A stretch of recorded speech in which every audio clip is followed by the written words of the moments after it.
incredible run. Let's see if we can add some more to that. The Tai Lung, the Mordex crossover is going to come through. Of course, the Rayman on the side of Snowy to start things off on Apocalypse for game number 1 to see who gets to get themselves in the winter semis. No surprise to see Snowy on the Rayman, of course, a classic for him, but Jet being, again, kind of the relative unknown. He's gotten into the top 32 a couple times to have a PR inside of it as well, but still, he is the mystery man for today. Yeah, and Duke, no mystery to this matchup anymore. This is a matchup we see almost every single time around when we get to this point. Mordex obviously has been around forever, but the rise of the gauntlets, the Rayman usage, he's been just taking tournaments, putting everybody at the top, and it's no surprise to see this matchup here already to start it off. Yeah, for sure. If it's not Jet being on the Mordex, it's going to be someone else. We've, of course, seen Luna, Experience, all bringing out Mordexes at various points. But right now, Snowy doing a good job playing that unarmed game, just kind of neutralizing Jet being, getting this damage added up. Yeah, if you continue to control stage like that, Scythe never gets started. And if the party doesn't start for Scythe, then you're in for a good time. But trying to go for the side take to catch the landing there, but Snowy stalling just enough to get away from it. What a good option there. Jumping above it, gravity cancels it, and then gets the side light out to hit Jet Bean. Has him in the red, but he needs to finish him off. Gauntlets would likely look for the recovery here. Yeah, trying to catch the D-Light over the poke and gets it, kicks him back off. The weapon toss just misses though, trying to catch him with the D-Light ground pound, and now it's Snowy's third. Snowy classically throwing away all of his weapons to try to edge guard Jet Bean. That's the Cy Young of Brawlhalla, man. He has the best pitching percentage, but he did lose the first stock. Yeah, a really good haymaker coming out from Jet Bean to finish off Snowy's first stock. Snowy needs to find the finisher here. A side air could do it. Down air probably wouldn't immediately. Yeah, at some point, Snowy also a big fan of going for the slide cancel ground pound, so you have to watch out for when Snowy decides to sneak off. But Jet Bean actually controlling stage position very well. Neutralize should be enough, and that's going to get the first stock. Yeah, good finisher. Finally, Snowy's able to even it up. But you got to give credit to Jet Bean, not only getting that first stock first, but also getting that extra credit. His scythe play starting to level up. We're not seeing the big extended scythe strings, but here comes Snowy with the gauntlets. Yeah, Snowy immediately getting the game right back to even. You cannot get too comfortable with Snowy when he's on gauntlets as well, which we saw mostly the axe to start. But as time goes on, it's like, I can't really zone break as much as I'd like to. Jet Bean's got good defense. I'm just going to burst him with gauntlets. Yeah, I mean, you got to believe if Jet Bean had some time to think about how to play up into this matchup against Snowy, because again, Snowy, a known entity. We've seen the Rayman before. We've seen the playstyle before. Yeah, what a punish! Good knowledge. Watching the tapes for sure. You talk about the knowledge of what Snowy's going for. We're catching him slipping all the way up the top. It already started things off. Not waiting a single second. Ground pound connects though. Does he get the follow-up? Misses the side air, and Jet Bean gets back on. Jet Bean now has a big opportunity to take game number 1. What a statement. What a statement. If you could start things off here to try and get that nice parking spot in winter semis, and you get it. You set yourself in a position to potentially take game number 1 already, and Duke, it's looking like it might actually happen. I mean, he's still got some work to put in. He's gotten some damage put out onto Snowy, but another end-sig like that, and he might be able to put this one in the bag. Snowy avoiding the signatures. Jet Bean maybe throwing a couple too many at this point. Oh yeah, you keep going for him right now, and now that's something that's going to force Snowy to want to play grounded. But now with the gauntlets back out, Snowy can't jump too much. He's looking for the weapon. He's getting started tremendously, and he gets a D-Light into the recovery, and Jet Bean with a 2-stock to get game 1. Game number 1, PR, what was it, 26, something like that? Either way, his PR is rocketing up because he just won game 1 over PR number 1. 532 damage that Jet Bean put out. 311 on the scythe. He had such good control with the scythe. At the start, he was getting boxed away a bit with the axe, but once he caught on to where Snowy decided to commit, he was getting good damage. He was getting 3 pieces and then not overextending, which Snowy loves to do. He reverses a lot of people who overextend with a weapon toss, and now all of a sudden it's his turn. That didn't happen in that first game. I'm curious to see how Snowy adapts here on Miami Dome. Fun fact, Snowy, even though he's known for being the weapon tosser of North America, Jet Bean threw more. 17 weapon throws versus the 14 of Snowy. Is that how you beat Snowy? Maybe, you throw more weapons beat him than at his Snowy own does? game. All right, well, now with Snowy switching, having access to Miami Dome here, what do you think is going to be an approach for Snowy? Already starting things off, trying to get some early pressure on. Wait a minute, that's a lot of resources gone. That's a whole lot of resources gone. Snowy's got some answers to decide because that should be a stock. Again, he gets another dodge. Snowy gets back up safely. Jet Bean trying to finish this stock. Good movement. Jetbean, if you lose, Jetbean, get back on stage. The play was amazing. You had a lot of damage. Unfortunately, you didn't get the stock, but don't hang out there too long because that ground pound was ready to steal that edge guard. He saw it too. You saw him kind of drift back under the stage. Like, I know you're not going to be able to follow me with that ground pound immediately, so I'm going to sit under here for a little bit, then I'll come up safely. He got great damage built up, but even so, he's already in the red. Yeah, for Snowy, this would be a huge win right now if you get this first stock because you were getting destroyed off stage. There's no other way to put it. But he's got it right back to even. That should take the first stock.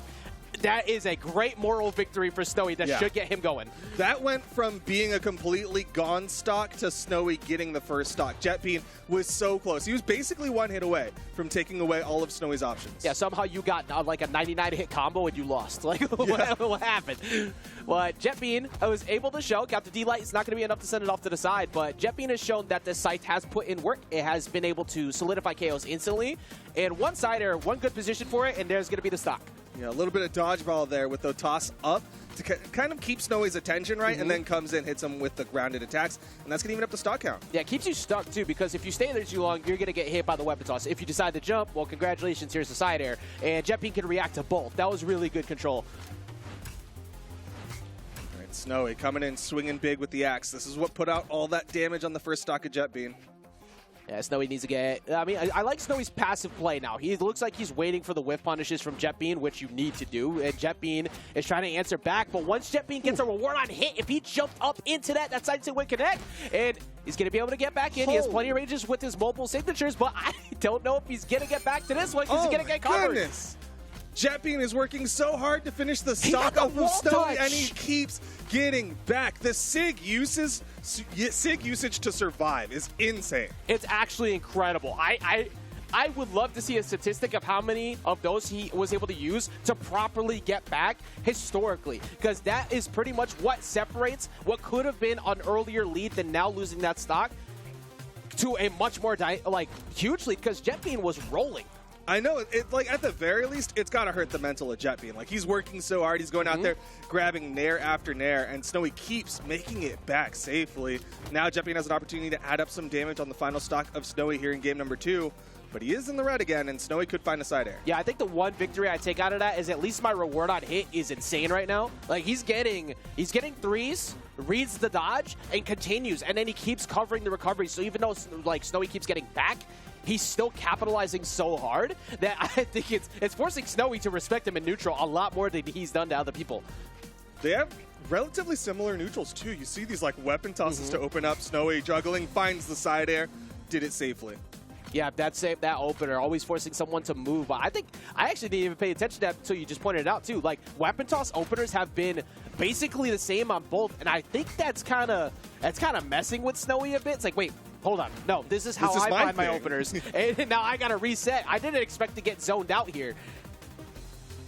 It's a dead even game now, though. Both of them in the yellow. All right, only in game 2. Snowy has an opportunity to get this set even back up, but once again, Jetbean, when he gets a hit, I don't think I've seen a single time where Jetbean's only gotten 2. He's always gotten like 3 plus pressure, and that's super frightening, especially when you're trying to constantly get back on stage in front of the scythe. I mean, with a name like Jetbean, you got to believe he's got those sky miles, and he's, of course, building up so much damage in the air on Snowy. Again, weapon toss to open up. Opportunity for the offstage on both sides. Snowy getting some good hits in. Hey, look, with sky miles, you usually have good credit to go along with that, and I am sure as hell believing in that credibility right now of Jetbean, because he might actually get a 2-0 lead here on Snowy. He's not super healthy. He can get taken out possibly if Snowy catches him far enough to the side with a side air right now, so he has to be careful, but that's why he's hovering in center to try and get Snowy to go for it, as he just tries, but he missed. But Snowy has weapon advantage. He has the most opportunity to finish this one out. Again, stealing out the weapons. Jetbean, haven't seen too much from Jetbean's unarmed. Gets over the neutral light. Will get a neutral light of his own, but here comes the neutral light from Snowy. One more hit. All right, gets around the weapon toss up. Snowy looking for the unarmed recovery. Not going to be enough, but he has the gauntlets, and he keeps sending them away. Jetbean having a bit of a rough time landing down. Weapon toss coming in, though. He doesn't get the cross-up here, but he gets control of the weapon spawn. Oh, Jetbean gets it. Game number 2, the weapon toss to force out the dodge, pick up, gravity, cancel, downlight, into the recovery, true combo, and Jetbean He's one away from an upset. 652 damage dealt, 646 damage taken. That was as close as you can get. And the difference of it, though, is that PR number 26 number up next to Jetbean, it might be going up quite a bit. Because if he takes out a 3-0 on the winner champ on seed number 2 of the bracket, just continues to add to the worst elimination bracket that we might have ever seen that nobody wants to go down to right now.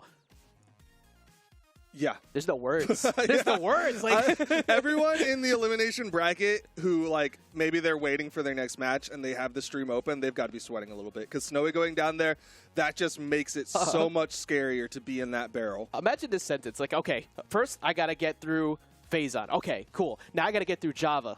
Now I got to get through Boomy. Now I got to get through Cody. And I got to get through Snowy just to make it into top 8. Elimination side, too. Yeah. Not even, you have no mistakes you can make at all. It's actually insane. I said it at the start of the block, and I'm going to say it again. This tournament has been insane. Jetbean is one game away from knocking Snowy down to the elimination side, and Snowy's hoping that the Rayman adjust. He's sticking with it is going to be the thing. Yeah, let's see if the answer can finally come here for Snowy. He's going to go back to Apocalypse. Let's see if this could be the end of days for him in the winner's side, or if he gets knocked into elimination by this incredible run from Jetbean. I mean, that last one was close. Snowy just needed to finish off that final stock and could have been tied up 1 apiece, but Jetbean already adding up damage with the unarmed, has a scythe in hand, maybe can go for a big offstage here. Yeah, it was literally just a separation of 6 damage. Like, it was all on Snowy tried to platform pressure him and find that side air, but Jetbean, as soon as he got weapon control and he realized Snowy was getting real jump happy, capitalized on it. But the most important thing was he stayed in center so he could avoid getting sent off stage as quickly as possible. And that's just showing really good defense and understanding of not getting punished for Jetbean. But he's going to lose that first stock as he goes down to the ground pound. That was a significantly better start for Snowy. Yeah, Snowy's saying, all right, you want to play the offstage? Let me show you my offstage. Wins out with the gauntlets, and now he's got a huge lead. I think this is the moment where he kind of has to do that, Duke, where he says, let me show you how it's done, because you haven't yet. Ooh. Oh, wait. Actually, Jetbean might be showing him how it's done, too. That's a back good dodge through from Snowy. Down like ground pound. Back to even. All right. Anything you can do, I can do better. Gatorade commercial. You took the words out of my mouth. I was so ready to say that. Like, it really was. Anything you could do. He capitalized on it the same exact way. Dead even percents. And Jetbean has always won way more reward on hit. If there's one thing Snowy does that's impressive, is he makes the axe look like a combo weapon sometimes. He usually gets 4 pieces consistently. He's usually getting 1 straight hit, and it's back to neutral. Yeah, I mean, the big hits on the axe are definitely nice. They're keeping him inside of this one. But he notices Jetbean throws away his gauntlets. Snowy really trying to do that weapon starve game.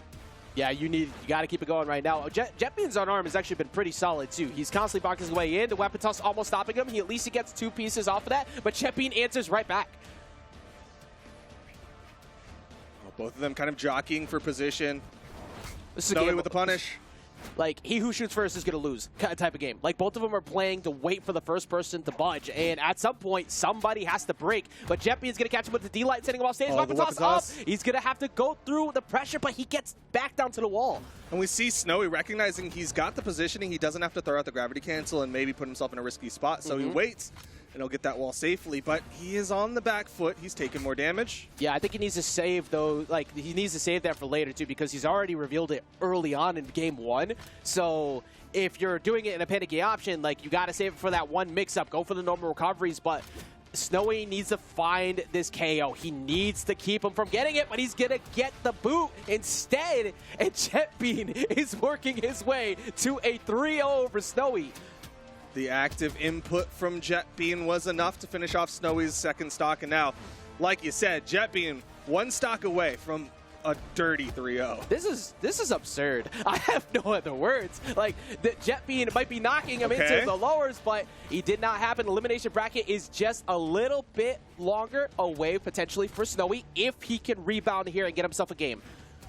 Last stocks, Snowy trying to get this to game number 4, trying to halt the momentum of Jetbean.